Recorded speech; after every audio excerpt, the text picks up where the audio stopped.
मनुष्य सदैव जीवन में सुख चाहता है, पर ये सुख ये है क्या? क्या रूप है इस सुख का? मैं बताता हूं। इस सुख के दो रूप होते हैं, बाहरी सुख, आंतरिक सुख। और ये ठीक वैसे होते हैं जैसे हमारे शरीर से जुड़ी ये परछाई और हमारे शरीर के भीतर रह रही ये आत्मा। यदि बात की जाए परछाई की, तो कभी आप देखिए सायंकाल में, प्रातः काल में ये परछाई लंबी होती जाती है। जैसे ही सूर्य सर के ऊपर आ जाता है, ताप बढ़ जाता है, ये छोटी हो जाती है। और जैसे ही अंधकार आ जाता है, ये परछाई आपका साथ ही छोड़ देती है। ऐसा ही होता है बाहरी सुख। यदि बात की जाए हमारे शरीर के भीतर रह रही इस आत्मा की, तो ये कभी हमारा साथ नहीं छोड़ती, सदैव हमारे साथ जुड़ी होती है। ऐसा ही होता है आंतरिक सुख,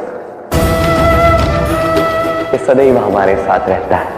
आंतरिक सुख किसी की सेवा का, आंतरिक सुख किसी की सहायता का, आंतरिक सुख प्रेम का, ये कभी साथ नहीं छोड़ता।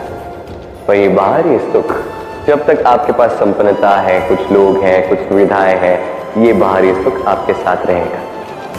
संपन्नता चली गई, लोग चले गए, सुविधाएं चली गई, बाहरी सुख भी चला जाएगा। मनुष्य कई प्रकार के मनोरथ करता है, इच्छाएं करता है, अभिलाषाएं करता है, कामनाएं करता है, स्वप्न देखता है, चाहता है वो सफल हो, उसे संपन्नता मिले, और अंततः निराश हो जाता है क्योंकि ये सब नहीं होता। अब एक छोटा सा उदाहरण देता हूं। वन का राजा किसे कहा जाता है?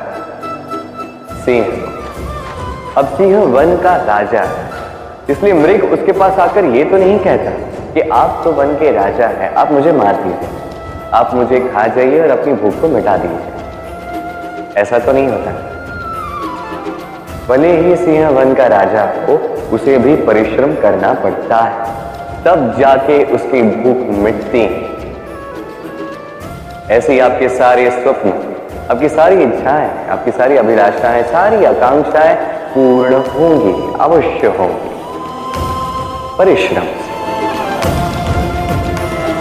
केवल सोचने से नहीं। तो आप भी जीवन में परिश्रम कीजिए, अपने सारे स्वप्न पूर्ण कीजिए।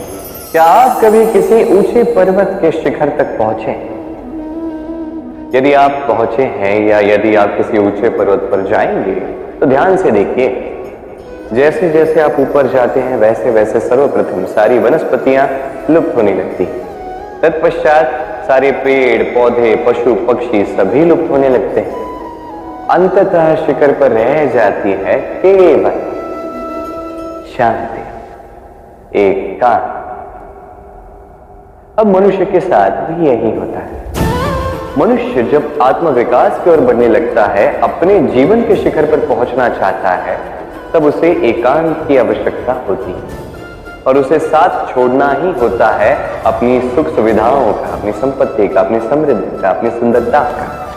देखिए, जीवन के शिखर तक पहुंचना ये सरल तो नहीं, अत्यंत दुर्गम मार्ग है, किंतु यदि आप वहां पहुंचना ही चाहते हैं, तो आपको त्याग की प्रवृत्ति जागृत करनी होगी। त्याग क्या है ये सीखना होगा, क्योंकि त्याग से ही मन में शांति आती है और इसी शांति से मन में उत्पन्न होता है प्रेम। और ये प्रेम ही तो है जीवन का अंतिम लक्ष्य। कभी कभी हम जीवन में सोचते हैं, वो व्यक्ति जो धर्म के पथ पर चलता है, यदि उससे कोई भूल हो जाती है तो नियति तुरंत ही उसे कठोर दंड दे देती है।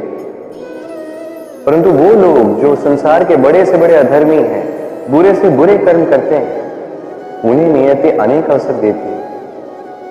उन पर नियति इतना कठोर प्रहार नहीं करती। ये सोच आती है कभी ना कभी मन में। अब सोचिए ऐसा क्यों?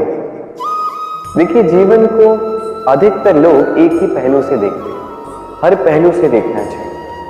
मुझे बताइए, क्या संसार में कोई भी अधर्मी प्रेरणा स्रोत बन सकता है? कदापि। जो व्यक्ति स्वयं की ही आत्मा को मलिन कर देता है, वो संसार को प्रेरणा क्या देगा? वो स्वयं ही समझ नहीं पाता उचित क्या है, धर्म क्या है, तो नियति उसे एक अवसर देती है। अवसर देती है समझने का उचित क्या है, धर्म क्या है। अवसर देती है विवेक जगाने का, अवसर देती है अपनी अंतरात्मा की पुकार सुनने का। जब ये भी नहीं होता तो नियति के पास एक अंतिम विकल्प पेश रह जाता है और वो है महाविनाश। महाविनाश जो भली ही देरी से आए किंतु आता अवश्य है, और जब महाविनाश आता है तब महाविनाश की पीड़ा समस्त मनुष्य जीवन की पीड़ा से कहीं अधिक होती। ये बात सदैव स्मरण रखिए। और दूसरा व्यक्ति जो धर्म के पथ पर चल रहा होता है, उससे यदि कोई भूल हो जाती है तो नियति उसकी परीक्षा लेती। उस समय मनुष्य को लगता है कि नियति ने उसे कठोर दंड दिया, पर समय के साथ हम सभी देखते हैं जब वो व्यक्ति उस परीक्षा में उत्तीर्ण हो जाता है, उस समस्त संसार के लिए प्रेरणा स्रोत बन जाता है। अर्थात नियति हर एक व्यक्ति को उसके कर्म का उचित फल देती है, उचित दंड भी देती है। अंतर है तो बस समय और आपकी सोच का। दुविधा। कई बार जीवन में हम उस मोड़ पे पहुंच जाते हैं जहां हम समझ नहीं पाते कि अब किस दिशा का चयन किया जाए। कभी यहां जाना उचित लगता है, कभी यहां जाना उचित लगता है, कभी दोनों मार्ग पर आगे बढ़ना आवश्यक लगता है, किंतु वो तो हो नहीं सकता। तो कभी कभी ऐसा भी लगता है कि कदाचित यहीं रुक जाना उचित है, कहीं ना जाना ही उचित है। अब इसी को तो दुविधा कहते हैं। संसार में ऐसी कोई दुविधा नहीं है जिसका समाधान ना हो। ये दुविधा स्वाभाविक है और आपकी इस दुविधा को थोड़ा सरल बना देती। दुविधा में जब भी चयन करें तो ये सोचकर करें कि आपके इस चयन का इस संसार पर, इस समाज पर क्या प्रभाव पड़ेगा। अपनी लाभ और हानि के विषय में सोचना छोड़ दीजिए और कर्म कीजिए संसार के हित के लिए, आने वाली पीढ़ी के हित के लिए। सोचिए कि आपके इस कर्म से उनके जीवन का उद्धार कैसे होगा, क्योंकि यही विचार उचित विचार है। देखिए, कई बार औषधि जो होती है वो कड़वी होती है, किंतु यही औषधि तो उपचार भी करती है ना। उसी प्रकार आपको भी इस दुविधा में कड़वे चयन करने पड़ सकते हैं, जो कठिन चयन होंगे, जो कठिन समय ला सकते हैं।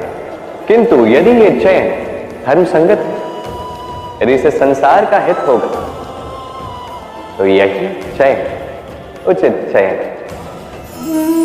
ये ब्रह्मांड कितना बड़ा है ना, इसके समक्ष ये पृथ्वी भी मात्र एक बिंदु लगती है। अब इसी पृथ्वी पर हम कौन है, हमारा आकार क्या है, हमारा अस्तित्व ही क्या है। जब हम ऐसे सोचते हैं तो लगता है कि हम कुछ है ही नहीं। अब जब हम कुछ है ही नहीं तो हमें चिंता किस बात की, भय किस बात का, किससे भयभीत होते हैं। कौन है जो हमें मार सकता है, कौन है जो जन्म दे सकता है, जबकि आत्मा ना कभी जन्म लेती है ना ही कभी मरती। आत्मा बस शरीर बदलती। आप, मैं, हम सभी ये शरीर नहीं, हम आत्मा है जो परमात्मा का परम अंग है। इसलिए स्मरण रखिए, आपको बाहर नहीं देखना, स्वयं में देखना है, यहां झांकना है, आत्मा को पहचानना है। क्लेश, भय, चिंता, इससे स्वयं को दूर कीजिए, आप पहचान जाएंगे परमात्मा कौन। तो आइए और मेरे साथ प्रेम से कहिए, राधे राधे।